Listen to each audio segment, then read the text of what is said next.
بسم الله الرحمن الرحيم. الحمد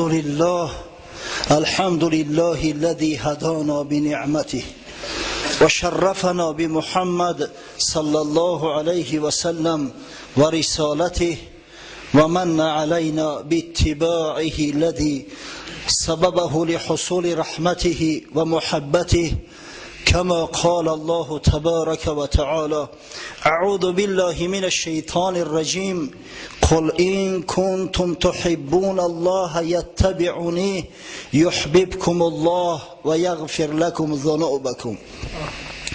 والصلاة والسلام على رسول الله وعلى من اهتدى بهداه. اما بعد، السلام علیکم و رحمت الله و برکاته. برادران بسیار عزیز گرامی، روز شریف جمعه را که در ماه شریف مولودی موافق آمده است، از برای یکایک شما و در شخصیت شما از برای تمام مسلمانان این جمهوری تبریک و تهنیت میگویم و از درگاه خداوند متعال مسئلت آن را دارم که پروردگار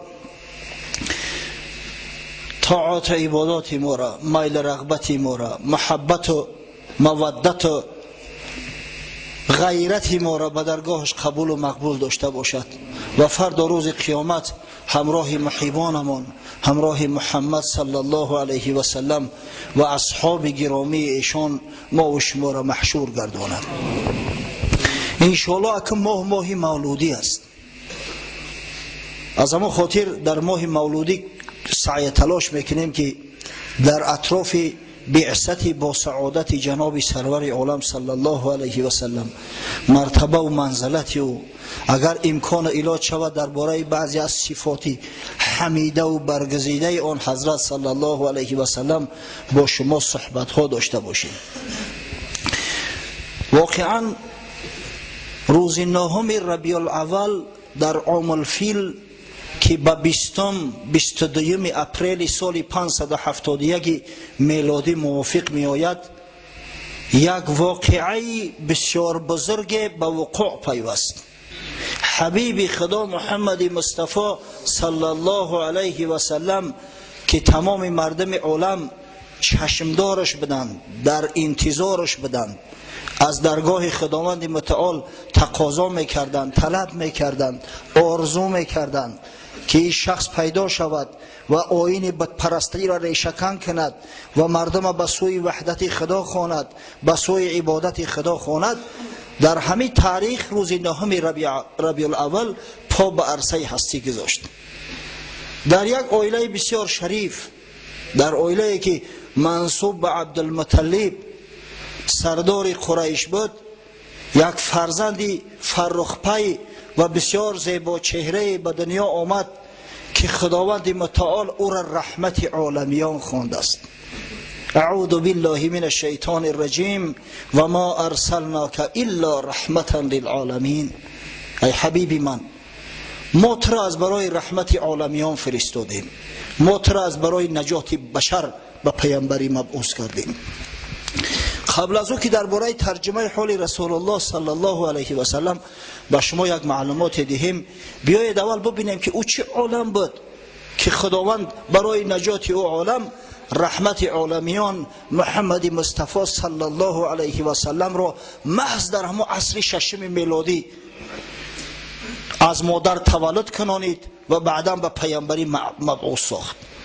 این چه عالم بود، چه احوال داشتند، چه عبادات داشتن، با چه امور مشغول بودن.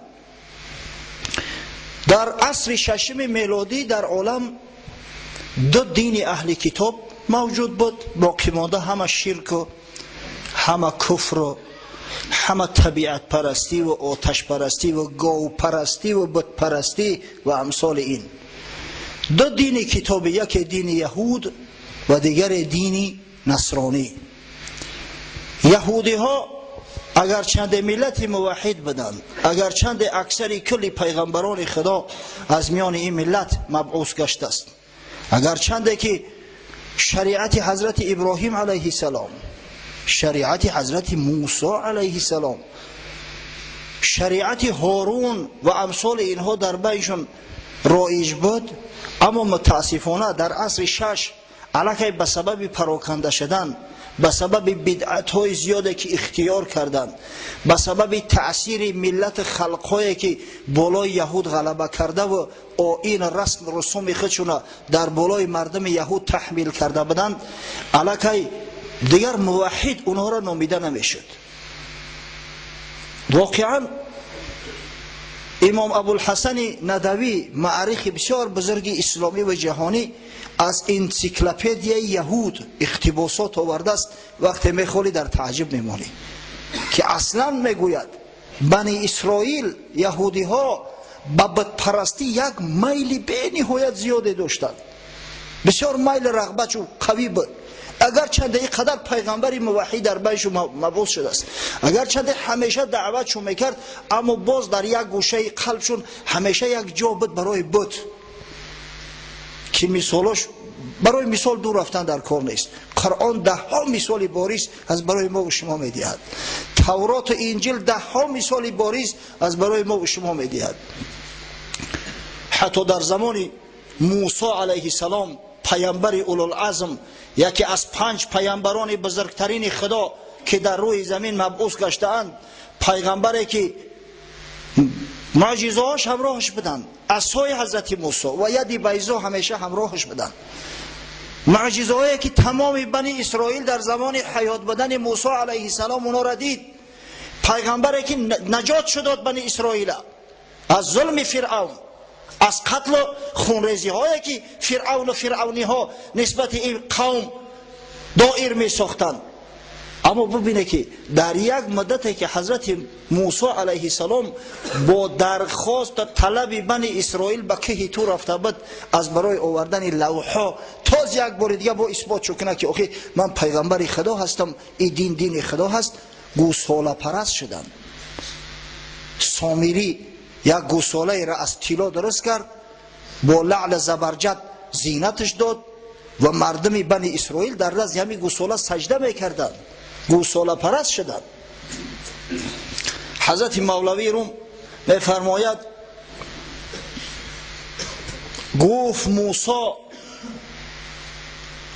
موسی با یک مردی کمال که بدندیش از تعصب و زلال 100 گمانت بود در پیغمبریم،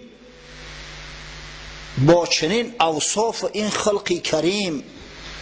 موسی میگه با یک نفر از همه بنی اسرائیل که از راهباشو بود مراجعت کرد که روی تو در قبر، گفت ملعون، من پیغمبر خدا، یک پیغمبر نازنین، 100 شک شبهه نسبت من در دل داشتی و داری، با وجود آنکه اینقدر اخلاق حمیده دارم، با وجود آنکه معجزه های ابد زنده دارم، با وجود آنکه دیدی که معجزه من عصای من چه نوع سحر ساحرای فرعون فرو برد، اما در دل تو حال شک شبهه هست. 100,000 معجزه دیدی زی من، 100 گمانت میفزود شک زن.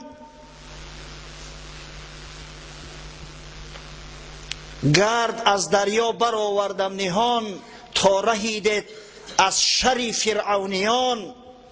100ها معجزه برای به چشم سر دیدید.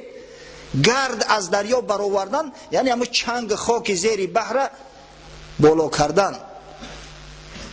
وقتی که حضرت موسی علیه السلام به امر پروردگار عصاش در داخل بحر پرتاف، بحر بدن نیمه تقسیم شد و بند کردن در صورتی که از دو طرف آب مثل یک سد بزرگ اسکندری ایستادگی بود. حتی گرد و غبار یعنی همه قم زیر دریا، زیر بحر چنگ و غبارش برخواست. ز آسمان 40 ساله کوسه و خوان رسید، از دعایم جوی از سنگ پرید. روی شما در گور گفت مدت 40 سال به دعای من و به التجای من پروردگار به یگان مشقت رنج از آسمان نعمتاش برای شما میفرستاد، در جان تو راحت کرده، به یگان کار میخورده. از دعای من از سنگ جو پرید. حضرت موسی با عصاش یک ضربه زد در یک سنگ در بیابان بی آب و گیاه، 12 یک جبر خارج شد، با 12 حصه تقسیم بود برای 12 سبط یهود که با بین همدیگر جنگ و نزاع نکنند. این اسرائیلی هایی که هیچ وقت آرام ایستاده نمیتونن. بانگ زد گوساله از جادویی، سجده کردی که خدای من تی. آخه روی شما درگور گفت که همین قدر معجزه‌های مرا دیده، تا به حال شک شبهه در من داره و در پیغمبری داره. یک گوساله بیجان یک بار همون صدای با استش بر اومد در پیشش سر مانده و سجده کرده که تو خدای ما هستی. چه نبودی بدگمان در حق او، چه نهادی سر چنین ای زیشت خو. آتا چرا در این شک شبهه نکردی؟ چرا نگفتی که یک تحقیقش کنم؟ یک گوساله خالیه که عقل نداره، فراست نداره، چه خیل صدا میبره، جان نداره. سامری خود کی باشد در جهان، که خدای برتراشد ای سگان. خودش سامری سگی کی است که او خدا میتراشیده است؟ این خدا برای شما را بازی ششیده است که یک آدمی ابله میگرفته است از پیش خود میتراشیده استش. پیش گاو سجده کردی از خری، گشت عقلت صید سحری سامری. با همین عقل فراست، با این دعوا که ما افضل ترین مخلوق بشریم، نعوذ بالله ما بنده های برگزیده خدا هستیم، گفته ادعا میکنه در پیش یک گوساله گفت سجده کردی. بعد حضرت مولوی شرح میده چون که هر جنس را باید جنس خود، گاو سوی شیری نر کی رو نهد. برای پیروی موسی علیه السلام یک ملت، یک خلق مثل امت محمد صلی الله علیه و سلم لازم بود. هر جنس به جنس خودش پرواز میکنه. هیچ وقت گاو با شیری نر رفیق دوست شده نمیتونه. حضرت موسی شیر بود. این قبیله گاوها و گوسفندا و قبیله میمون ها همچنانه که خداوند در قرآن وصفشون میکنه که یا قرده خاصعین هستند بنی اسرائیل، میمون های خارزار شده و ذلیل شده هستند. اینا از کجا با شیر میتونن که معامله کنند و خوب بگیرن؟ آن ابو بکر از محمد برد بو، گفت هذا لیس وجه کاذب. حضرت ابو بکر صدیق شیر خصال بود، از محمد صلی الله علیه و سلم در کرد، با فراست دریافت که این پیغمبر خدا است. گفت این چهره ای به چهره کسایی نمیمونه که دروغ میگن. از چنین شخص دروغ انتظار شدن یک حماقت است، امر محال است. چه نبود بوجهل از اصحاب درد، دید 100 شقی قمر باور نکرد. اما ابو جهل ملعونه که خدای تعالی هدایتش نکرده بود، از شیر مردای خدا نبود، با چشم خود شقی قمر دید که در آسمان چی نو با اشاره انگشت سبابه محمد صلی الله علیه و سلم خداوند ماه 2 حصه تقسیم کرد، اما باورش ناومد، باورش نکرد. آینه دل صاف باید تا درو، واشناسی صورت زشت از نکو. ایشون بباره رحمتین. آینه دل صاف باید تا درو، واشناسی صورت زشت از نکو. برای آنکه صورت زشت از نکو فرق کنی، برای آنکه ابو بکر از ابو جهل فرق کنی. شان مولانا را رفتین خوش آمدی بویش پیشش بیاری. یک کس مهمان خدا نگهبانش باشه. بشینی بشینی.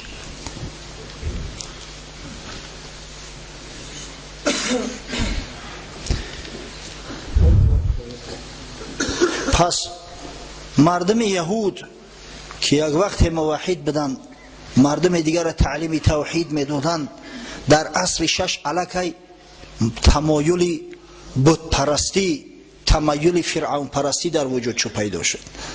دیگر این یهودی ها او یهودی های نبودند که در عهد حضرت موسی علیه السلام، در عهد یوشع ابن نون و امثال اینا ظهور کرده بودند. یعنی که دیگه اینا را اهل کتاب گفتن، اهل کتاب بودند، اما میگیم که مشرکای اهل کتاب هستند، کفار اهل کتاب هستند که بعداً عقیده خود گم کردند. حتی در انسیکلوپدیا یهود آمده است میگوید یهودی ها هم پیش از تبعید به ملک بابل و هم بعد از او، شما میدونید نه تبعید به ملک بابل چی واقع شد؟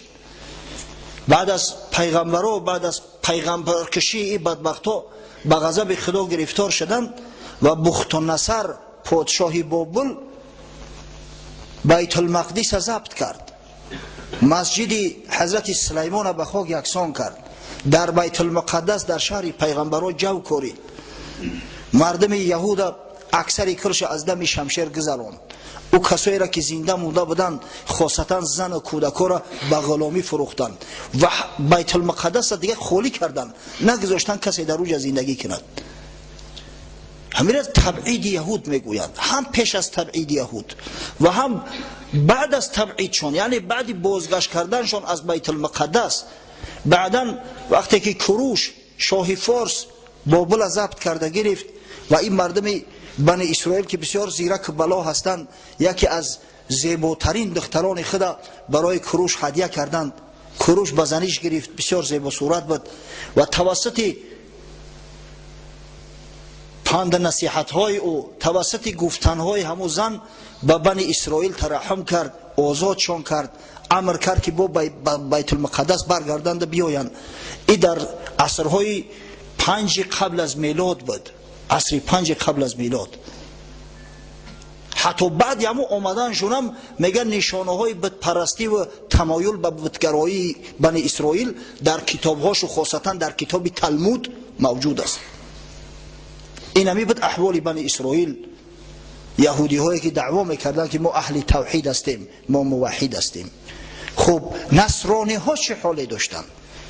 دین نصرانی شما میدونه که با بعثت، با سعادت عیسی علیه السلام در عالم منتشر شده بود و یکی از بزرگترین امپریاهای عصر، امپریای روم، همه دین قبول کرده بود. دین رسمی امپریای روم بود دین نصرانی. دین نصرانی از ابتدای پیدا شدنش، بعد از او که خداوند متعال پیغمبر محبوبش عیسی علیه السلام به آسمان برداشت، رفعش کرد، الکی دستخوش هوا و هوس ها شد، بازیچه دست یهودی ها گشت. یهودی ها از همون ابتدای عمل و ابتدای کار در دین نصرانی چنان بدعت های را داخل کردند، چنان سفسطه های را داخل کردند که مردم صورت پرست کردند، مردم نمیدونم که مرده پرست کردند، اولیا پرست کردند، خاک پرست کردند. و او معجزه بزرگی که حضرت عیسی آورد و او توحیدی که در ابتدا در دین نصرانیت بود، دیگه یک خواب خیال شده، خلاص یک خواب خیال شده. ما واقعا جهالت به حدی رسید که الکی در عصر 4 بحث درباره 3 اقنوم می رفت. 3 اقنوم، این اقنوم هم با روسی ترجمه تو نکنم، با فکرم نمیفهمه. سویتای ترویتسا میگن، اقنوم های ثلاثه، پدر خدا، پسر خدا و روح قدس. با اتیت بوخ، اتیت سین، اسویتای دوخ. و میگن که و ایم یا اتسا ایسینا اسویتاگا دوخا. این همی 3 اقنومش همی است. الکی در اصل 4 همی پیدا شد و عاقبت الامر کار به درجه رسید که در ربع اخیر اصل 4، در 4/4 اصل 4 تمام عالم نصرانی همی 3 اقنوم قبول کرد. دیگه عقیده موحدی در خاک رفت. وقتی که نعوذ بالله خدا را در 3 وجه عبادت کنی، وقتی که یک بنده و یک مخلوقی را که پدر نداشت، مادر داشت، انسان بود، میخورد، میآشامید، احتیاج به مکان داشت، احتیاج به آسایش داشت، احتیاج به پشت پناه داشت از جانب پروردگارش، وقتی که به درجه خدایی برداشتی، از کجا دیگه توحید باقی میمونه؟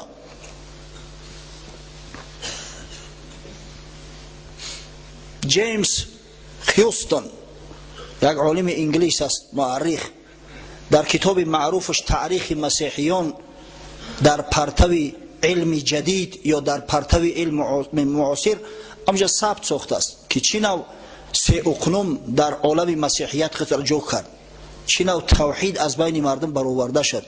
کار به درجه رسید که هر کس همی سویته ترویت را قبول نمیکرد، او را میکشتنش، دیگر نصرانی حسابش نمیکردن. این بود احوال زاری قوم و ملت دومه که اهل توحید بدن، اهل کتاب بدن. خب غیر این دو دین های بزرگ جهانی کدام ها بدن؟ دین مجوس سیم، یعنی دین زردشتی، همون دینه که متاسفانه امروز بعضی کافر بچه ها میخواهند از سر نو احیاش کنن، حتی در جامعه ما. خدا لعنت کند کسی را که بالای سر مسلمانان میخواهد که عقیده زردشتی را بیارد. مردمی را که خدای تعالی 1300 سال قبل از همین عقیده زردشتی نجات داده بود، امروز باز میخواهند در زیر همین نجاست کشند. دین زردشت یا آیین مجوسی چی آیین است؟ تقریبا در عصر 7 قبل از میلاد عیسی علیه السلام یک مردی شتربان با نام زردشت یا زرتشت را نزد پادشاه هخامنشی ایران، نزد ویشتاسپ یا همچنانه که در شاهنامه اومده است گوشتاسپ آمد و دعوا کرد که من پیغمبر هستم. و در میان مردمی که اگر چند با مجرد بسیار دور افتادن عهد پیغمبر آخران علاقه شریعت گم کرده بودند، طریقه عبادت نمیدانستند، اما به هر وجه خدا را یک میدانستند، آفرنده تمام مخلوقات فقط خدا را میدانستند. همه آیین مجوسی، آیین خدایی و شرک جاری ساخت. در سنن ابو داود آمده است حضرت عبدالله ابن عباس رضی الله عنهما شاه مفسران قرآن میفرماید کان اهل فارس یا این اهل فارس لما مات نبیهم کتب علیهم الابلیس المجوسیت. مردم فارس وقتی که آخران پیغمبرشون از دنیا گذشت، شاید اینا توحید از زمان حضرت ابراهیم علیه السلام گرفته بودند، اما از بس که ملکشون دورتر افتاد، حضرت ابراهیم هم دیگه ملک خچه و وطن خچه پرتفت، در عراق بود وطنش و به سوی شام رفت، مصر رفت. این مردم که از پیغمبر دور ماندن، شیطان آخر الامر همین مجوسیت دین زردشتی را در بالای این مردم بیچاره مطرح کرد. خلق بیچاره همین را قبول کردن. شما تاریخ ها را ببینه که مردم این سرزمین در حال دین زردشتی را قبول نکردن.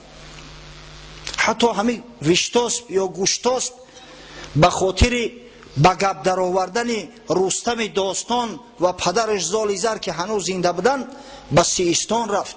چندین مدت در سیستان در نیمروز مهمانش شد. مدت 6 ماه او مردم به دین زردشتی خوانده است. عاقبت الامر همون رستم قبول نکرد. اگر چنده نمیدانست که چی نوع خدا را عبادت کند، اما شما شاهنامه را ببینه، در همه جا وقتی که فردوسی از نام رستم گپ میزند، دعا و نیایش رستم هم میارد، دائم تاکید میکرد جهان را بلندی و پستی تویی، ندانم چی، هر چی هستی تویی، پستی و بلندی این جهان تو هستی، من نمیدانم تو چه چیزی، صفاتی تر نمیدانم، از ذاتی تو بخبر هستم، نمیدانم که چی نوع عبادت کنم، اما پروردگارا همه قدر میدانم که هر چی هستی تو هستی، اول و آخر تو هستی، ابتدا و انتها تو هستی، ظاهر و باطن تو هستی. الان مردمی را که به هر وجه یک عقیده موحدی داشتن، این زردشت پدر سوخته عاقبت الامر گرفت مشرک کرد، مجوسی کرد. از این بدتر بعضی عقاید، بعضی عنعنه را در بینشون پهن کرد، انتشار داد که تا به حال قسم به خدا شرمندگی است، عیب است. حتی قبیله های وحشی ترین افریقا همو عنعنه تا ندارن. تا به حدی که نکاح بین پدر با دختر مقدس دانست، نکاح بین دختر با پدر، نکاح بین برادر با خواهر خود مقدس دانست که هر کسی همین کار انجام دهد او ثواب میگیرد و به خدا نزدیک میشود. نعوذ بالله. اصل دین زردشتی دو خدایی است. مبادا فهمتو نکنن، به یقین بدونه که اصل دین زردشتی دو خدایی است. یکی اهورامزدا یا هرموز یا یزدان، دیگر اهریمن یا اهرامنیه در مقابلش. کارهای نیک، کارهای خیر، روشنایی، تمام این نوش نعمت همه آفریده اهورامزدا هست میگویند. اما کارهای بد، کسلی، بیماری، آفتهای طبیعی، ظلمت تاریکی، زاده اهریمن است. یعنی که در مقابل خدای بزرگ یک خدای دیگر که در قوت قریب که از او کمی ندارد گذاشتیان. از این خاطر ما اینا را مجوس میگوییم، از این خاطر ما اینا را مشرک میگوییم. ببینه امروز با نام احیای طبیعت گروه های پیدا شدیان که همه کارا در جامعه انتشار داده ایستادند. حالا در تاجیکستان گروه های زردشتی عمل میکرده است. بعضی کسایی را که با نام زیاهی خوانده میشوند، بعضی ابلهاش تا حالی را شعراشو در کتاب‌های ادبیات موجود دارد. انا همین آیین پوسیده و آیین از عقل، از فراست، از انسانی دور میخواهند که در بین مردم منتشر کنند. خدا نگه دارد. انشاءالله من امید دارم که این مردم سربلند، این مردم با آبرو و عزت که به اختیار خود، قسم به خدا به اختیار خود اینا قبول کردند، زیرا در دین اکراه نیست، زیرا کسی را مسلمانان مجبورن مسلمان نکردند. هر کسی میگوید که اسلام با آتش و با شمشیر به این سرزمین آمده است، والله دروغ میگوید. لا اکراه فی الدین. همین مسئله را مسلمانان در همه عصر و زمان پررنگ رعایت میکردند. اگر چنین نمیشد تا به حال در ایران که دولت اسلامی است، ببینه در طول تاریخ 1400 سال اسلام محله و قوم‌های گبرنشین باقی نمیموند. تا گبرها هستند در ایران، آتشکده دارند، به همه عبادت‌های خودشون مشغول هستند. کسی اینا را مجبور به اسلام نکرده است. و این ملت سربلند ما الحمدلله به اختیار خود اسلام قبول کردند. ما به اختیار خود اسلام قبول کردیم که خداوند آبرو و عزت مان داد. از میان مردم این سرزمین جوان مردای پیدا شدند، علمای روشنفکر پیدا شدند که تمام عالم اسلام با اونا افتخار میکند. این بود احوال زردشتی ها. چی کار میکردن این مردم؟ عملشو از چی عبارت بود؟ کوشش میکردن روحانی های زردشتی که آب و آتش در یک جا جمع نشود. کوشش میکردن که آهن زنگ نزنه. آهن یک چیزی مقدس میدونستن. آهن برای اونا را مقدس بود. کوشش میکردن که خدای نکرده یگون انسان در زمین نگورونن که زمین نجیس شود. انسان برای اونا نجیس بود، زمین مقدس. کوشش میکردن که مبادا خدای نکرده مثل همون هندوها یگان آدم در آتش نسوزانند که آتش نجیس شود. تمام عبادت عبارت از همی است. اگر به شرطی که به خاطر عبادت همون آتش داخل معبدهای خود که میشدن دهاناشون را میپوشاندن که مبادا همون بوی دهنمون یا نجاستی که از دهن میبرید به آتش اصابت کند، آتش نجیس بسازد. اصل عقیده زردشتی ها همی بودن که واقعا خنده آور است برای مردمی با عقل با فراست پیروی کردن از یک چنین یک حرکت جریانی که چه جای دین دیانت عقل سالم انسانی قبولش ندارد. در روزهای عیدشون با پیشاب گاو غسل میکردند. ما توصیه میکنیم در دین مبین اسلام که بچه ها قبل از او که مسجد میاید وضو بگیرید، اگر غسل کنید باز نور علی نور می شود. بچه ها خوشبویی استفاده برید، زیرا که حبیب خدا محمد صلی الله علیه و سلم خوشبویی را دوست می داشت. باید ما بوی خوش داشته باشیم. تاکید میکنیم که بچه های نوزکش خدا جانتون بس کنه، نوس بس کنید، نوس نکشید. یا او کسایی که نوس بس کردن نمیتونه قبل از مسجد آمدن حتما دندانا را مسواک زنید، تازه کنید تا ملائکه ها را از مسجد نگریزونید. اینا برای عبادت محض با پیشاب گاو غسل میکردن. اینا کار، اینا رفتارشون. یک برادر ادعا کرد که همین تهمت است که گویا ترغیب تشویق میشده است که پدر دختر را بزنی گیرد. همین کار نیست، این تهمت است در حق زردشتی ها. گفتیم برادر تنها کتاب زردشتی ها را به فکر بخونده رو در گروه یگان تاریخه. اگر میخوندی این سفسطه را نمیگفتی. حتی بعضی پادشاه های ایران حرامزاده بودند. مثلا همون پادشاه داریوش که قدر معروف و مشهور است، از باباش است. باباش به مادر این میرسه، داریوش تولد میشود. یکی دخترش بود نامش همای، خیرتمند با دانش و نیکرای. شاه بهمن میگه که یک دختری داشت با نام هما، بسیار دختری با عقل، با فراست، بسیار زیبا صورت.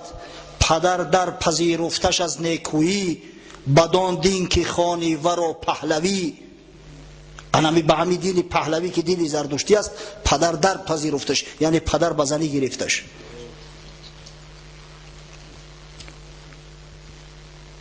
همای خیرتمند تابنده ماه، چنان شد که آبستن آمد ز شاه. بگذار که کتابای تاریخ قبول نمیکنی که تاریخ تبری از مسلمان ها است، تاریخ البدایه و نهایه از مسلمان ها است. لااقل تو چشمات کلانتر باز کن، فردوسی را بخون.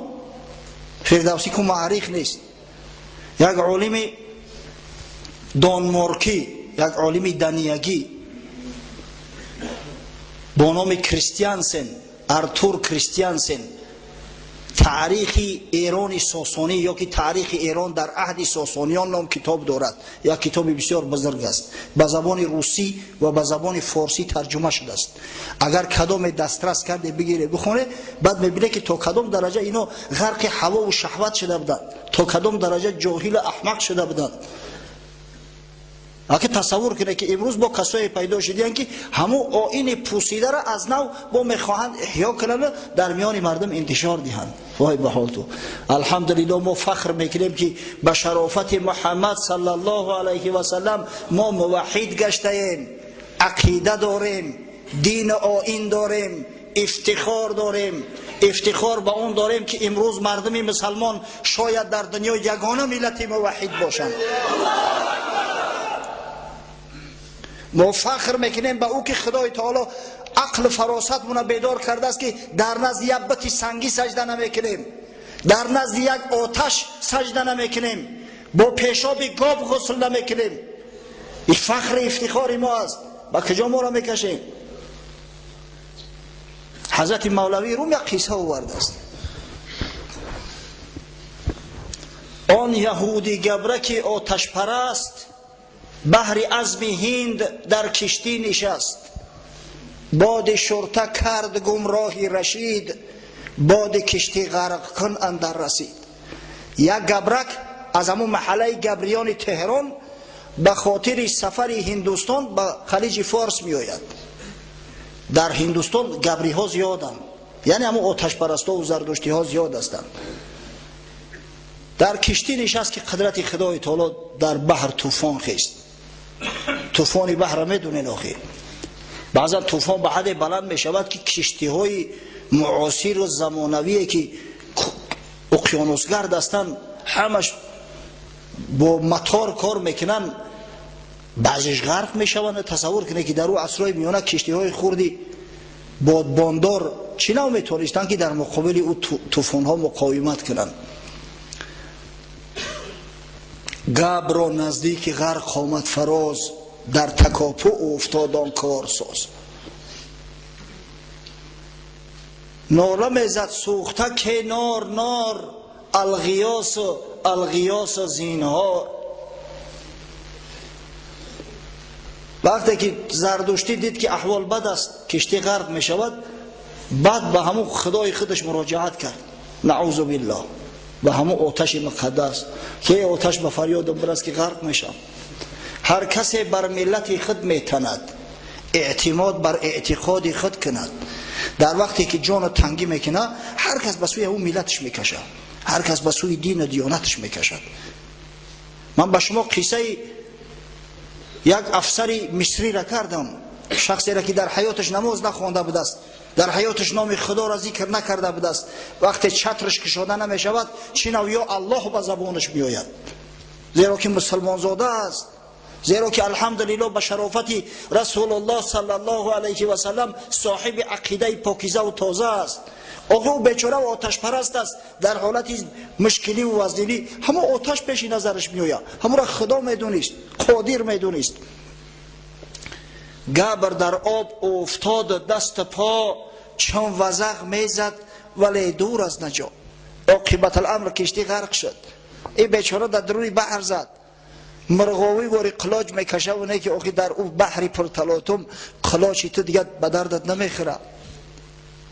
میزدی فریاد که نوری سنی قبله مقصود و معبودی منی، چند سالت کرده ام من بندگی، از تو دارم مردگی و زندگی. ببینه در چه حالت قرار داره، در درون آب غرق شده است، اولی هم امید به همون آتش کرده است که من چندین سال تو را بندگی کردم، حیات ممات من در دستی تو است. آتش هم میگه زام پرستیدم تو را در انجمن، تا چنین روز رسی فریادی من. با او خاطر من تو را عبادت کردم که در همین روزی سختی دستگیرم شوی. غیر تو پشت پناهم نیست کس، غرق آبم آتش و فریاد رست. غیر تو دیگه پشت پناه ندارم، در آب غرق شده استم، ای آتش که به فریادم برست. از قضا ملاح مردی پخته، مانده بد نزدیک او بر تخته. اکه کشتی نشینا همه غرق شدیان، در پهلوش یک ملاح، یک مریک مسلمان چقانی کرده است، یک پاره همه کشتی شکسته را زیر دست آورده است، بالای همه تخته سوار. ایرم خدا گفته است، ایرم جانش در تلواسه است. خنده اش آمد از آن آتش پرست، خودش در همه حالتی جان کهاندن است. از گفتار و از رفتار این مردک در خنده زد. گفت او را ای زیباد عجب مست، آتشی که کرده ای او را پناه. عبد اوی و از او زینهار خواه، او همر چون تو در این شش در بدی، حال او از حالی تو بدتر بدی. این رود در گور گفت احمق، تو نخود در همین حالت هم عقلت بسرت نیاید. آخه او آتشی را که تو از او کمک میخواهی، اگر در جای تو میشید حالی او از حالی تو زورتر میشید. ابله احمق، خداوند تو را از خاک خلقت کرده است، آب تو را غرقت میکنه که نمیکشد، محلول نمیشه در آب. اما او بیچاره آتش در یک لحظه خاموش میکنه. خالق آتش بود فریاد رس، غافل از رحمت مشو ای هیچ کس. ای رود در گور، فقط انمو خالق آتش به فریادت میرسه، خالق آب در این لحظه به فریادت میرسه. ببینه این افتخاری ما را ببینه. مولوی با چه فخر افتخاری قصه را آورده است که ای مسلمان شما افتخار داشته باشه که الحمدلله ما اینایی که دینی متین داریم، در راهی درستیم، در راهی راستیم، خداوند ما را نجات داده است. و ایلو مثل همون زردشتی آتش مقدس گفته میگشتیم.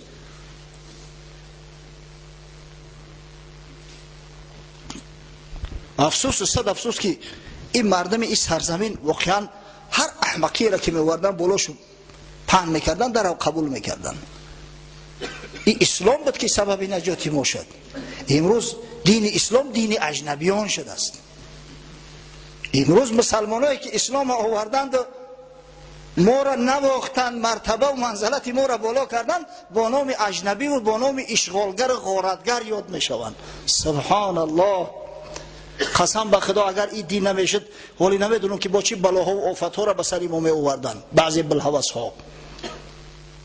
تاریخ همه ایران یا ببینه، همه ایرانی های زردشتی در عصر سوم میلادی، در ابتدای عصر سوم میلادی یک شخص پیدا شد به نام مونی، یک کتاب دارد ارژنگ، ولی بعضی همون زردشت ها تعریفش میکنن، رسام خوبم بدست. ادعا کرد که باید بین پاکی و بین ناپاکی جمع نیایند، جمع نشود هیچ وقت. نور با ظلمت باید آمیخته نباشد. از این خاطر گفت که نکاح حرام است. اگر نکاح به این معنی نکاح ما نیست، اصلا آمیخته شدن مرد با زن حرام است. گفت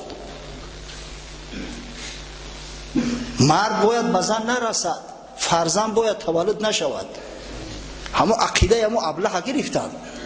حتی یک چند مدت فرزند اردشیر بابکان، اساسگذاری دولت ساسانیان، او را وزیر خود تعیین کرده بوده، عقیدش انتشار یافت. اگه تصور کنه که اگر خدا نجات نمیداد این ملت در این سرزمین دیگه یا آدم باقی نمیموند. مرد بازن که آموخته نشود کودک از کجا می آید؟ کودک ابری بهاریه که میبوره، کودک سبزه که بالای زمین میروید.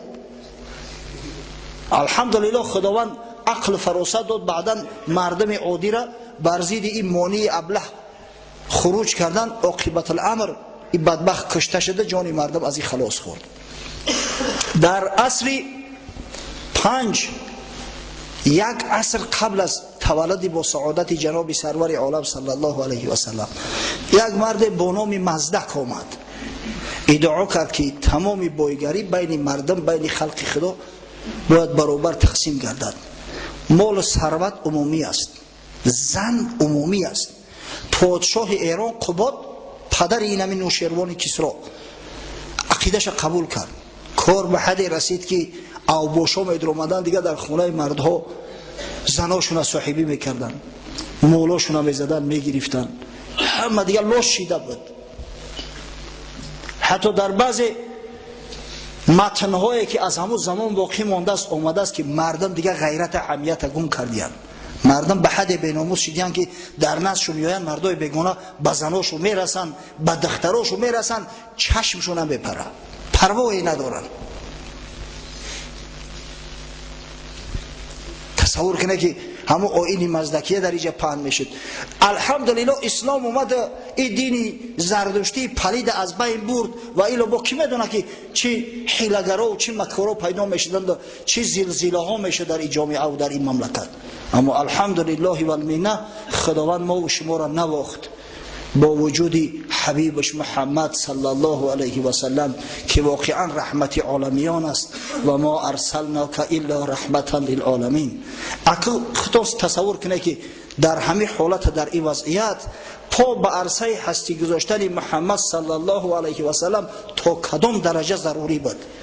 ضرورت بعثت پیغمبری که تمام بنی بشر را نجات میدهد و همه را به موحدی دعوت میکند پخته رسیده بود. غیر از این 3 دینه که بیان کردیم در دنیا، همچنین دین بودایی بود. دین بودایی تخمین 2500 سال قبل از تولد حضرت عیسی علیه السلام پیدا شده است. اساسگزارش یک شاهزاده هندی بود. یک شاهزاده هندی از خانه پدرش خارج می شود، چند مدت در ابتدا عبادت خدا میکرد، بعدا متاسفانه آمد مردم خداش گفتن، گیتما گفتن یک شخص. و این دین بودایی تا به حال علما در تعجب هستند که آیا همیو به خدا باور داشته باشند یا نه. در انسیکلوپدیای بریتانیا اومده است، میگه تمام علمای حتی معاصر بعد این قدر تحقیقات ها حالی هم به یک خلاصه ناومدن که آیا همیو به موجودیت خدا باور دارند یا نه. دین بودایی از 2 حصه عبارت است. دین لامائیزم میگن که سردارش هم دلای لاما است، تیبتی، و دویمش یک حرکتی که در ژاپن، در کره او را قبول کردیان. در امریکا وقتی که ما بودیم یک عده از دملوها به یک معبد بودایی ها بردن ما. یک نفرش آمد و همون نماینده بودایی های کره بود است. او طوری گپ زد، او بدبخت به روح باور ندارن، نعوذ بالله، به خدا باور ندارن، به زنده گشتن بعد مرگ باور ندارن. عجیب کار ببینه که دینی که به خدا باور ندارد، جریانی که به خدا باور ندارد، تا حاضر ارزی وجود میکنه، تا حاضر در دنیا هست، تا حاضر طرفدارا دارد. وقتی که شخص به خدا باور نکرد، به روح باور نکرد، از دستش همه کار چشمدار شدن ممکن است. آدمی که همه دنیا را همه چیز بدونه، فرقی بین او و بین اتئیستا چی است؟ اگر چنده که بودا بت پرستی نیست، اما آهسته آهسته آمد در همین سرزمین. ببینه بود و بودا در میان مسلمان ها هیچ تفاوت بینشون نیست، هر دوش یک معنی را میتن، اما بت پرست شدن. صورتی همون پادشاهشون، همون شاهزاده را کلان میکنن، در نزدش سجده میکنن، سر میچکن، قهقرن قفا میوین، حقوق ندارن که با پشون سینه همو کنن. در برابر این با دین هندویزم بود. در هندوستان دین هندویزم 330 میلیون خدا داشتیار، نعوذ بالله. گاوم خدا است نزدی اونو، شاید خرم نزدشو خدا باشه، ماریکاب را برای ورج خدا ای. هر چیزی که در نظرشون معقول میشید خداش میگفتن. با پگه اگر لازمش میشید میخوردنش، با یک خدای دیگه انتخاب میکردن. این جهالت، این نادانی. 330 میلیون حساب کردیان، 330 میلیون خداها داشتیان. نه اینکه هر یک قبیله یا هر یک قوم یا هر محله، هر خاندان صدها خدا داشت. هر یک خاندان دا صدها خدا بود. و جور و ظلم به حد رسانده بودن که مردم به طبقات مختلف تقسیم میکردن. بسیار جور و ظلم کلام بود. کسته ها بود. همین کسته شاید در هندوستان تا حاضر وجود داشته باشه. موافق دین هندویی تمام مردم به 4 کسته تقسیم میشدن. کسته از همه بالا کسته براهیمه، طبقه برهمن ها که یا مقدسن، یا را نعوذ بالله قریب خدا میگفتن، به حد خدایی برداشته بودن. کسته دیوم کسته شطری میگن، یعنی جنگاوران، سپاهیان. کسته سیم با نام ویش یاد کرده می شود. همه یعنی هنرمندان و کاسبان و دهقانان اینا در همی کسته بودن. و نهایت کسته از همه پست نفرت زده که نجیس می گفتن شو، نجاست شو می گفتن. یک کلمه عجیب است، اجور بود یا چیزی به همین مانند بود، به همون نام یاد شو میکنن، یعنی نجیس. میگن خداوند همه را خلق کرده، به همون لای پاهاش گرفت شوشت، همین قوم کلوله کرد گرفت مون. بنده های خدا را ببینه به چی چیزا تقسیم میکنن. این کسته آخران یا بیچاره نه حقوق مال و ثروت جمع کردن داشتن، حتی حقوق نداشتن که دستشون در بدن یا به رحمان برسونن، یا نجس حساب میخوردن. تو همین درجه را انسان پس زدگی بود. همین پستی و رذالت در دل زردشتی از اونا کم نبود. افسوس صد افسوس که وقت کم مونده است، امکان ندارم که من برای شما بیان کنم. اما من چندین بار قصه کردم که چی نوع مردم عوام رو، بیچاره ها رو، اگر چند بعضش مال و ثروت داشتن نمیگذاشتن که معلومات عالی گیرن، نمیگذاشتن که در مدارس تحصیل کنن، دبیر شوند. همین جور و ظلم در همه جا بود. پس وقتی که خدای تعالی رحمت عالمیان محمد مصطفی صلی الله علیه و سلم رو به کتاب آسمانی قرآن مجهز از برای نجات بنی بشر فرستاد، مردم نفسی تازه گرفتن، قامت مردم راست شد، مردم آرام شدن. وقتی که قانون حقوق بشر، قبل از این قانونهای حقوق بشر ما اعلامیه حقوق بشر داریم، سال 1948 در نظر دارم، سازمان ملل متحد قبول کرده است، فخر میکنیم. اعلامیه حقوق بشر 1432 سال قبل از این از جانب پروردگار اعلان شد. یا ایها الناس انا خلقناکم ذکرا و انثی. ای مردم، ما شما را مرد زن خلق کردیم. یا ایها الناس انا خلقناکم من نفس واحده. ای مردم، ما شما را از یک آدم به دنیا آوردگیم.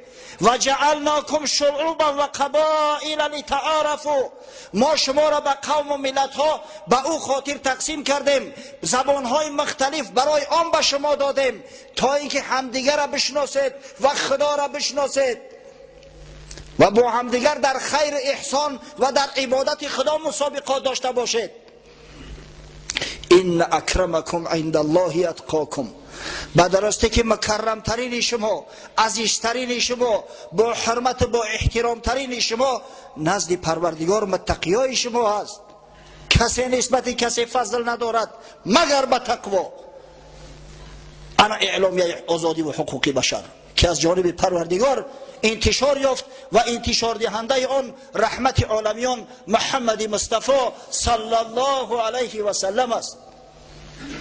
پس می شود که این انسان این شخصیت بزرگ دوست نداری. سبحان الله. مرگ کسی که این شخصیت بزرگ دوست نمی دارد. اما دوستداری سری دستکی نه. دوستداری باید دوستداری واقعی باشد، دوستداری صدقی باشد.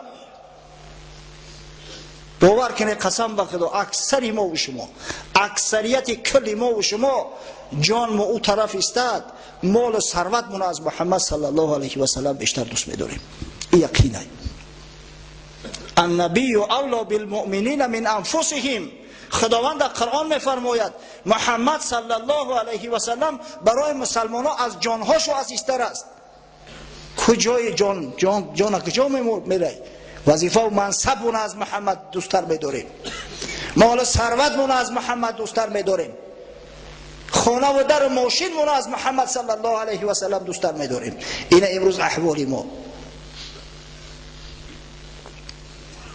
عمر فاروق رضی الله عنه بار در نزد حضرت صلی الله علیه و سلم نشسته بود. راوی حدیث عبدالله ابن هشام روایت میکند که حتی دست مبارک رسول الله صلی الله علیه و سلم به دست گرفته بود. از فرط محبت گفت یا رسول الله لانت احب الی من کل شیء الا نفسی. ای حبیب خدا، ترا گفت از تمام اشیا بیشتر دوست می‌دارم، از همه چیز مگر از جانم. شاید همین جانم برام عزیزتر باشد. دیگر از زن فرزند، از پدر و مادر، از خانه و در، از تمام دنیا تو برای من عزیزتر هستی. حضرت در جواب فرمود لا والذی نفسی بیده حتی اکون احب الیک من نفسک. یا عمر گفت قسم به خدایی که جان من در قبضه قدرت اوست، تا زمانی که مرا از جانت بیشتر دوست نداری ایمانت کامل نیست. مرحمت میزان محبت. حضرت عمر اندیشه کرد که عمر آخه تو کی بدی و کی شدی؟ به شرافتی که خداشناس شدی، به شرافتی که خداپرست شدی، به شرافتی که الله ذوالجلال که خالق کل کائنات است تو را تعریف میکنه رضی الله عنهم و رضوا عنه. خداوند میگه از اینا راضی شده است. تو را که وعده جنت داد در وقت زنده بودنت. و اگر محمد که نمیشید مثل من عمرها در نیم جزیره عربستان 10,000 بدن، در دنیا میلیون ها.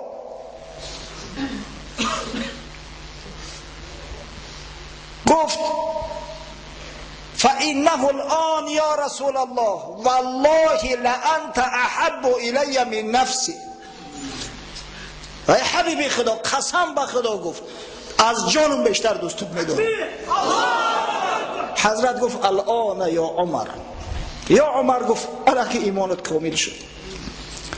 خوب در خونه اندیشه کنی چند خد دوست میداریم پیغمبرمون. میزان و درجه محبت ما تا کدام درجه است؟ یک سنجش کنی خودتونه، بعد میفهمه که تو کدام درجه راست قول هستید یا دروغگو. متاسفانه شخصایی که دعوای محبت میکنن اما در اصل دروغگوی بیش نیستن در جامعه زیاد هستند. شخصایی که دعوای عشق و محبت میکنن در صورتی که فرسخها دور هستند از عشق و محبت محمدی و شریعت غرای او در جامعه خیلی و خیلی زیاد هستند. حضرت مولوی در مثنوی شریف قصه میکنند عاشق بوده است در ایام پیش، عاشق بوده است در ایام پیش، پاسدار عهد اندر عهد خویش. گفت روز یاری او کم شب بیا که بپختم بحری تو من لوبیا. یک عاشق بود از زمانهای پیش، یک معشوقه هم داشت است. یک روز معشوقه پیغامش میده که شو بیا، میگه برای تر طعام آماده کردگیم. در خلوت هر دو میشینیم چقچق میکنیم، صحبت میکنیم، وصال میرانیم. در فلان حجره نشین تا نیمه شب، تا بیایم نیمه شب من بی طلب. بدرا گفت فلان حجره در منتظر من شو، همین نیمی شب کشد انشالله من خودم بیام بی دعوت. اندران حجره نشستان سوگوار، بر امید وعده آن یار غار. در حجره شیشت عاشق، عاشقی سری دستکی بدست، عاشقی شهوت نباشه، عاشقی حقیقی را خواه میبرد. ترمک سرشم و خوابش برد. بعد نصف اللیل آمد یاری او، صادق الوعد آن مه دلدار او، عاشق خود را فتاده خفته دید، اندک از آستین او درید، گردکان چندش در جیب کرد، که تو طفلی گیر این می باز نرد. نیمی شب بود که معشوقش آمد که عاشق مستی خواه لبی آستینش اندک در آند. کودککا را دیده که بازی کردن، لوای آستینشو میداره، لوای دامنشو میداره. در کیسهش دسته 4 مغزه که دیگر را پیش کرد. مقصد تو 4 مغز بازی که تو چون میکنی طوری کودکی ترا چی و دعوای عشق و عاشقی چی؟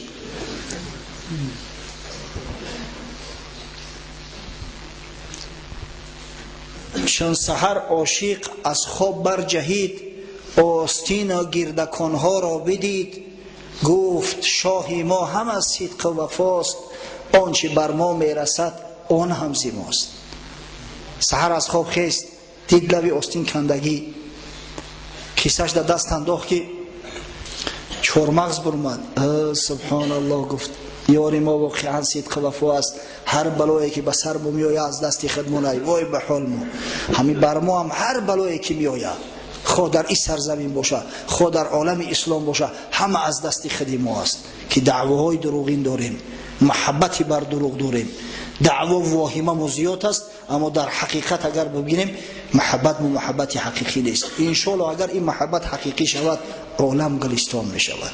اگر این محبت حقیقی شود، او سیادت قیادتی را که خدای تعالی برای اصحاب بزرگوار حبیبش محمد صلی الله علیه و سلم به تابعان این ملت، به تبع تابعین، به دیگر بزرگا هدیه کرد که مدت 5 عصر 6 عصر پیشگام بدن، پیشتاز بدن، شهسواری میدان تمدن بشری بدن. پروردگار باز از سر نو به این ملت عطا میکند. پروردگارا میل محبت حبیبت محمد صلی الله علیه و سلم در قلبم جا کن. خداوند مساعدت فرما که محبت و محبت حقیقی باشد، نه محبت بر دروغ. پروردگارا ماه مولود حبیبت محمد صلی الله علیه و سلم را از برای امتی صائم قائم، از برای امتی بعار و بناموس، از برای امتی محب مبارک گردان. و خداوند فردا روز قیامت همراه حبیب محمد صلی الله علیه و سلم و دوستان محبان او، اهل این سرزمین، اهل این مکان، اهل این مسجد محشور گردان. ربنا افتح بیننا و بین قومنا بالحق و انت خیر الفاتحین برحمتك یا ارحم الراحمین.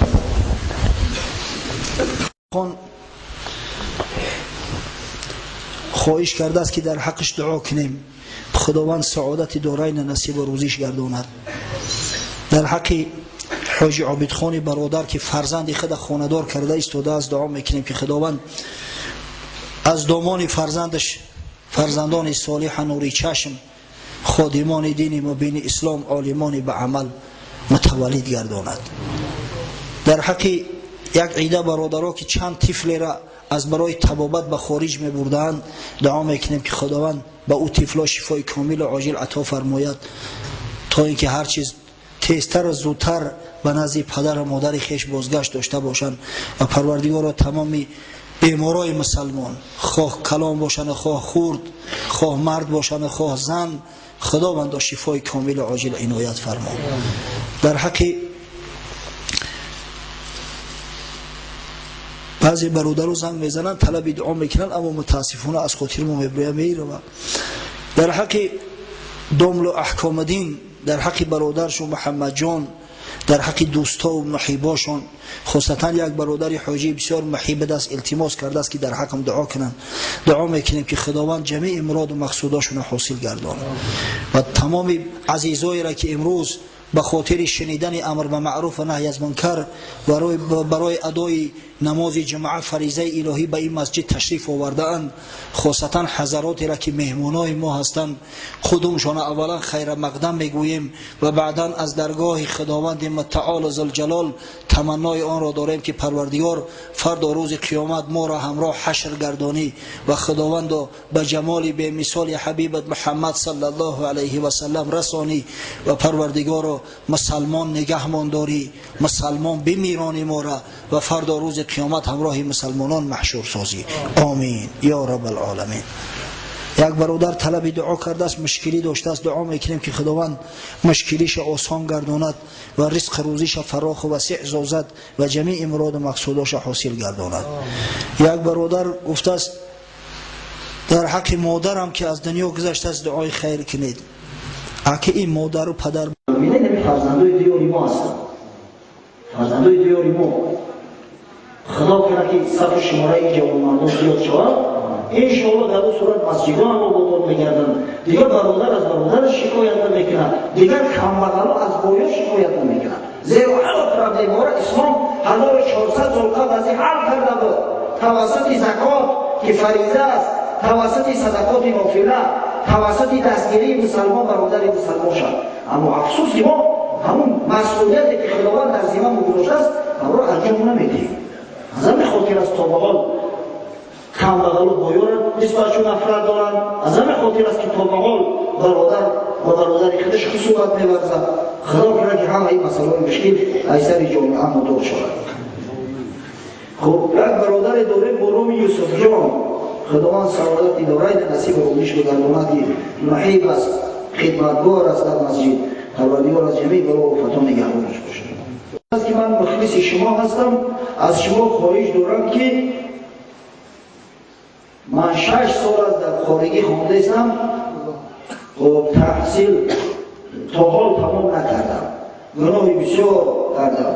در حقم دعا کنید که حافظ قرآن شوم و خداوند گناهام بخشد. در حق استادم، در حق پسر استادم، در حق برادرم و در حق خودم دستجمعانه دعا کنید. هیچ محاله. اول در حق استاد و فرزند استاد طلبی دعا کرده است، بعد در حقیقت انشاءالله خدای بزرگ هدایتت میکنه، نور معرفت علم در صدر در سینه بیدار میکنه که انشاءالله در مدت 1 سال حفظ قرآن بشه. اما حقیقتا بچه‌های عزیز از این معصیت هست نگذارید. زمان بسیار زمان فساد است. در راه میروی زنهای سرریش میبرنده، کوشش کنی به همون نظر ناندازی. از برای خدا چی میکنی؟ نظر میاندازی شیطان وسوسه میکنه. پیغمبر خدا صلی الله علیه و سلم میگه این نظر کردن یک سهم است از سهام شیطان که مسمومه از زهرناک است، آدم گمراه میکنه.